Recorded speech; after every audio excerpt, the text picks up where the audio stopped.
What's going on, Mavericks? It's been a wild ride so far, and I know many of you, just like me, are feeling a mix of frustration and excitement about what's next. We've seen some ups and downs, and the transfer deadline day has definitely thrown a spanner in our FPL teams. As we head into this international break, it seems like decisions have only become a bit more difficult to make. But stick with me and we'll figure it out together.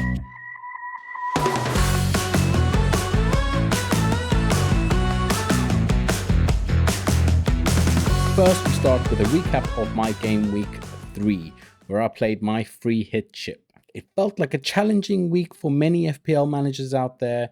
We're all learning and adapting to the season as it unfolds. It's clear this FPL season has started trickier than the last for a lot of us. The top 1 million managers were 27 points worse off this season compared to last after game week 3. If you're feeling disappointed with your players or your rank, just know that you're not alone. Despite feeling frustrated with my team, the free hit definitely came in clutch and delivered a much needed green arrow. My rank climbed from around 2.5 million down to 690,000, which is massive. But the margins are so slim at the moment, I'm not really looking too much into this. So let's quickly review my game week 3 free hit team, which was set up in a 3-4-3 formation. In goal, I had Sells, who played West Ham and scored 2 points. Forest's defense had a poor performance, with the floodgates opening after West Ham scored in the second half. In defense, Cucurella played against Fulham and scored a pretty solid 6 points. He had a good defensive game and had 9 defensive contributions. He got very close to those extra defensive contribution points, but he did keep a clean sheet, so it's all good. Milenkovic played against West Ham and scored 1 point, which I'll be honest was very disappointing as they had the clean sheet all the way until, well, mid-second half. Pedro Porro played Bournemouth and he actually secured the extra 2 DEFCON points and finished on 4 points after Spurs lost 1-0. It was pretty nice to see DEFCON points. I've not had them so far this season. Next, the Man United duo Mbeumo and Bruno Fernandes. A lot of heat was given before this game week started. A lot of people talking about Bruno and Mbeumo, talking about Manchester United in general. Mbeumo got 10 points with a very, very nice goal. Poacher's goal, you'd say, but it was well deserved. Mbeumo played well. Bruno Fernandes, on the other hand, he scored 10 points, but late penalty. I do acknowledge there was a bit of luck there. Know a lot of people captained Bruno. I didn't, but I think a lot of people were quite happy to see when that penalty went in. Double to 20, it's a nice score. Next, I had Kudus, who played Bournemouth. He only got 2 points and he was disappointing. It was quite a disappointing return. Kudus didn't really do much in that game. Then on to Esteval. Now, Esteval was my little bit of a punt. He played Fulham, got 3 points, but I do think he was a bit unlucky not to come away with at least something. He looked dangerous all the way up until he got subbed off. And up top, I have fallen for the trap. Wood played West Ham and he only scored 2 points, and I'll be honest, he just didn't look very good. He was in and around the goal, but it never looked like going in for me. And yeah, Wood was that trap, and unfortunately I fell for it, and I know a lot of us did. But yeah, what more can I say? But on to Brighton news. João Pedro played Fulham, 9 points, absolute cracking header. He has been an unbelievable signing for Chelsea and for FPL managers that managed to back him early. I was not one of them. I had him in my free hit team. I'm likely to have him in my wildcard team, but we'll talk about that in a bit. And last but not least, my captain, Erling Haaland, played Brighton, and he got me a pretty decent 18 points. Scored early, really should have had a hat-trick in the first half. He had 7 shots on target. I think they were all inside the box. But the second half was very quiet and Brighton managed to shut him out. My total points overall for game week 3 were 67 points, which is significantly above the average of 48. So I was very happy going into the international break on a green arrow. I activated the free hit mainly because I had a feeling Arsenal and Liverpool would be a low scoring game, and I owned a few players that I just didn't trust this week. I am looking to wildcard in game week 4 to get my team to a place that I'm happy. But with Isak signing for Liverpool, it's made their attack hard to rely on for minutes, at least from game week 5, 6 onwards. Now, let's talk about that crazy transfer deadline day and what it means for FPL teams moving forward. Now, let's talk about that crazy transfer deadline day and what it means for FPL teams moving forward. Probably the biggest news is Isak to Liverpool. This is a massive signing. However, he's lacking match fitness.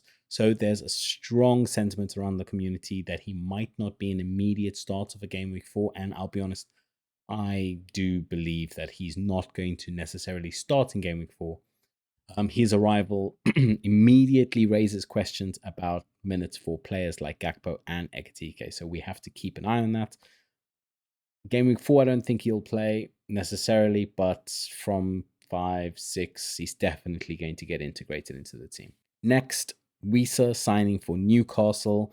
Similar to Isak, he is an exciting FPL option, but his immediate minutes could be a concern given his lack of recent game time. Newcastle have other alternative options, so Wieser doesn't have to go straight into the starting 11, so I'd probably stay clear of Wieser straight away, but give him 2 or 3 game weeks and we'll probably see Wieser starting. Some other news, Ismail Sarr from Crystal Palace has unfortunately picked up a grade 2 hamstring injury and is expected to be out for at least 4 to 8 weeks. This is a massive blow for his owners and definitely impacts our transfer plans if you were considering, which I was. In other defensive news, Mark Guehi will be staying at Crystal Palace as his move to Liverpool fell through right on the last day deadline.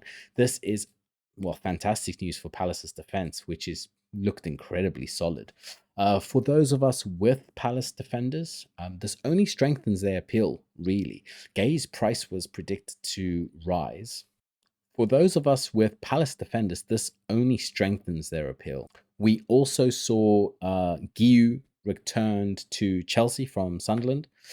If any of you FPL managers own 3 Chelsea players and Guehi, remember that your next transfer will have to be to sell one of your Chelsea assets to comply with the FPL rules. I'm sure you've heard this a million times, but just have to point it out. However, he's not expected to get significant minutes at Chelsea right away anyway, so you probably want to get rid of Mark Guehi anyway.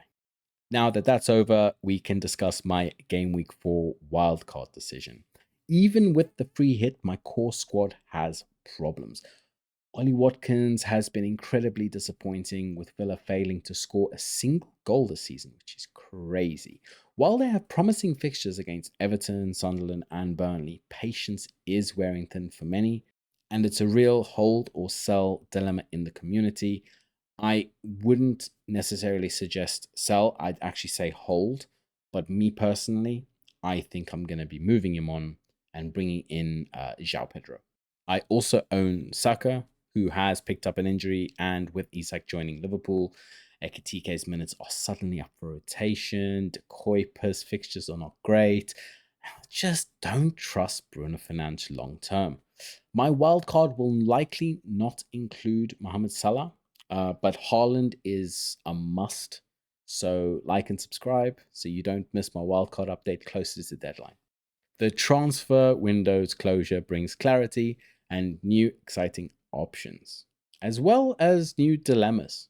The injury to Ismail Sarr creates an immediate need for a midfield adjustment. The arrival of Isak and Wieser, while promising, adds uncertainty for minutes for other forwards. Many FPL managers are also considering or activating their wildcard during this international break.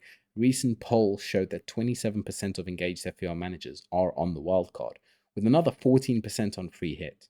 Managers are also having a tough time with their initial choices this season and are happy to pull the trigger with more information. It's crucial to remember that there's no single optimal strategy for using chips in the first half of the season. While my team feels like it needs drastic enough changes that a wild card is beneficial, your situation might be different.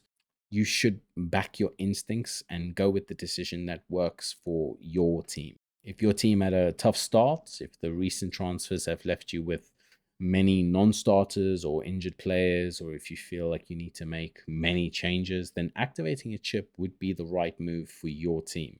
However, if you can address your main issues with only 1 or 2 transfers, or even a -4, then you might consider holding your wildcard for later in the season. So I'd probably suggest waiting until game week 6 or 8, somewhere around there. For me, the combination of underperforming assets and tactical flexibility a wildcard offers, and the new information from deadline day, makes it the right choice to reshape my squad. I want to build a team that can better navigate the upcoming fixtures and potential player rotations. I'm already thinking about potential transfers to boost my backline, especially looking at those solid Crystal Palace options like Guehi staying. So I'm looking at Munoz is an absolute must-have. I also encourage you to join my FPL mini league for the 25-26 season. Use the code linked in my description. Let's battle those green arrows together. What are your thoughts, Mavericks? Drop your picks and transfer plans in the comments below. Do you agree with my assessment of Isak's minutes? Are you holding or selling Watkins? And Rogers, are you playing a chip this week? Share your thoughts below.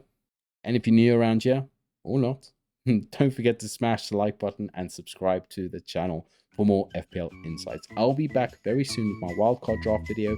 Until then, enjoy the international break. Good luck with your Game Week 4 preparations. See you in the next one. Peace.